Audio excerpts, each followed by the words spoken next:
Hello po, welcome sa ating Empowering OFW. And gusto po namin na ma-inspire bawat isa-isa inyo na maybe nagtatrabaho sa iba't ibang panig ng mundo. Kwento ito ng mga kababayan nating Pinoy na nasa Hong Kong as of now, pero yung iba sa kanila may experience na ng mag-work sa Middle East, sa Europe, sa America. Kaya yung Pilipino is kahit nasaan, basta kaya nating kumita ng pera, nandun tayo. And today, yung special guest natin, ano pong pangalan ninyo? Ako po si Cherry Petelan, Pastor. Ma'am Cherry, gano'n na po kayo katagal na OFW? 9 years na po, 9 Pastor. years. Po. Pero taga saan po kayo sa Philippines? Nueva Vizcaya po, Pastor. Nueva Vizcaya. So, ang 9 years nyo po is dito lang rin sa Hong Dito Kong? lang po, Pastor, pero 3 amo. 3 amo. Okay, so, dito lang sa Hong Kong, yung iba may mga idea na Opo. kung paano yung work sa Hong Kong, yung iba may idea na sa Middle East and then sa Hong Kong, ikaw Hong Kong lang. Pero alam ko po na 9 years, 'di ba? Opo, Pastor. So sa 9 years na to na nandito ka abroad, alam ko na marami ka ring hindi malilimutang Opo, Pastor. experience. Ano po yung isa na hindi nyo malilimutang experience? Ang hindi ko po malilimutan experience, Pastor, is yung nakulong yung anak ko, tapos yung namatay po yung asawa ko at the same time po. Parang same year lang nangyari yun. Opo. Days lang po yung... days? Days lang po. Sorry to ask, pero anong kinapatay ng anak? Na yung asawa, Pastor, ang namatay. Yung asawa. At Opo. nakulong yung anak. Opo. Anong kinamatay ng asawa mo po? Dati po kasi, Pastor, kasi mekaniko siya, Mhm. may ginagawa siyang sasakyan.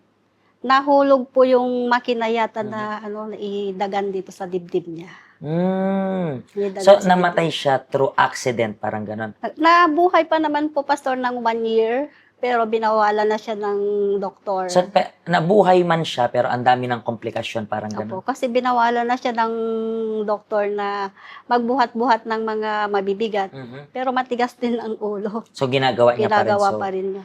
kasi alam naman natin na yung pinaka malalang sabi natin bleeding is yung Yes. internal bleeding, di ba? Kasi- And then bakit naman po pwede bang matanong kung bakit nakulong yung anak mo?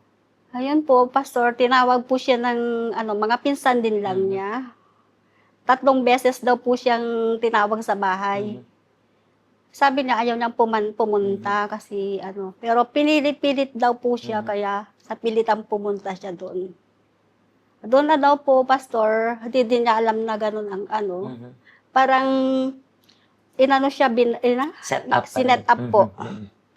Kasi po, Pastor, doon daw, kasi may nagiinom, may inoperan siya ng na uminom, pero ayaw daw Mhm. po niya, pero binigyan daw siya po ng tubig. Ayun na po. Lahat sila nakulong or siya lang? Siya lang po, Pastor, kasi noon daw, din baka siguro pampatulog din yung ginawa niya na yung pinainom sa kanya. So Doon na po, nakatulog siya, tapos nakatulog nahuli po siya. siya. Tapos, ang po doon, Pastor, parang nilagyan ng marijuana sa bulsa Mhm, niya. Nataniman, parang Opo. gano'n. Tapos, Wait lang, mga gaano ka nakatagal sa abroad that time yung sabay yun nangyari?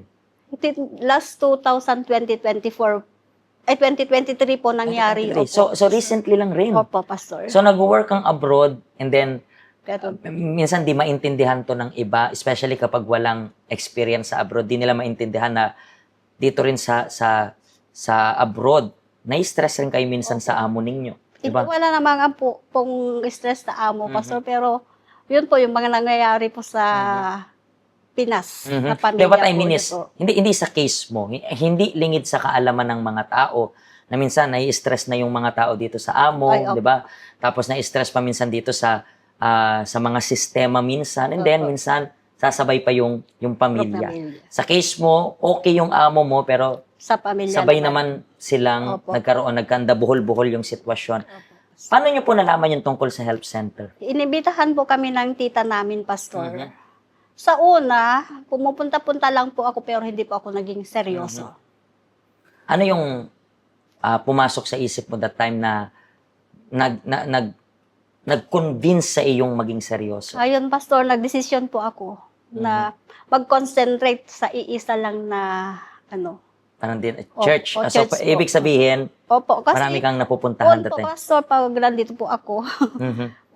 pag nandito ako ng umaga, pumupunta ako doon ng hapon. Sa Ganun. ibang mga churches. Opo. So, that time, nag-decide ka, ito na Ito lang. na lang po. Mhm. So, importante itong masabi. Alam ko po na when we introduce sa inyo itong lugar namin, sinasabi naming health center ito. Pero, as you know, church, kasi meron naman doon na pangalan ng Panginoong Jesus. And maybe you are thinking, pastor, kinukumbinsin nyo ba yung tao na magpalit ng religion? Absolutely not. Tingnan ninyo, that time na parang dalawa yung church mo. Opo, Nakarinig ka ba sa pastor na pinagalitan ka? Bakit dalawa church mo? Wala Never. naman, pastor. Diba, hindi ka namin husgan. Kung gusto mo yun, bahala ka. Opo. Pero sinasuggest namin minsan na hindi natin kailangan ng maraming church. Ang kailangan natin is yung decision na seryosohin yung Diyos, yung relasyon sa Panginoon. Kasi kapag di nyo po seseryosohin yung relasyon ninyo sa Diyos, yung rest ng buhay ninyo, may hirapan rin po kayo. Sa case niya, nung nagseryoso ka, doon rin Doon na rin nag-start po nag-start yung pagbabago sa pastor. Lalong-lalo na po sa aking sarili. Mhm. Kasi dito ko po nahanap at nakita Mhm. yung pagbabago sa aking sarili. Katulad po ng, Dati po kasi, pastor, people's pleaser po ako. yan ay, actually, Yan po. hindi lang ikaw siguro yan. I believe, maraming nanonood sa atin makaka-relate na gusto natin maging masaya yung lahat kahit hindi naman talaga kaya. Emotional. Mhm. Tapos, depressed na rin po. Pero lahat ng yun nagbago nung nagseryoso ka sa Opo, Diyos. pastor. So, tingnan ninyo po, I'm not trying na maging religious para sa inyo. I'm just telling you, each one of you, na minsan ang kulang, hindi yung pagpupursige.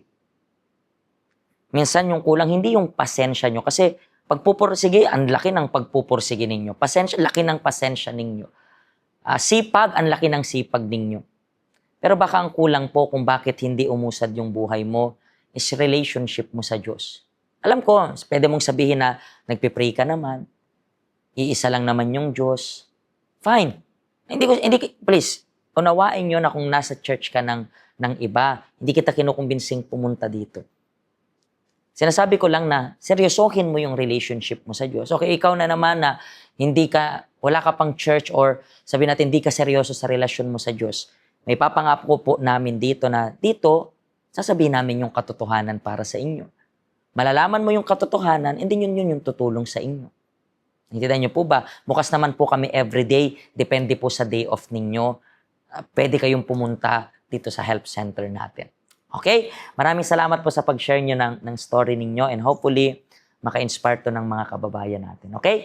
Maraming salamat rin po sa inyo na sumubaybay. And then sa susunod po ulit, bukas po ulit, meron tayong empowering OFW kwento ng tunay na kwento ng mga OFW dito sa Hong Kong. Pagpalain po kayo ng Diyos.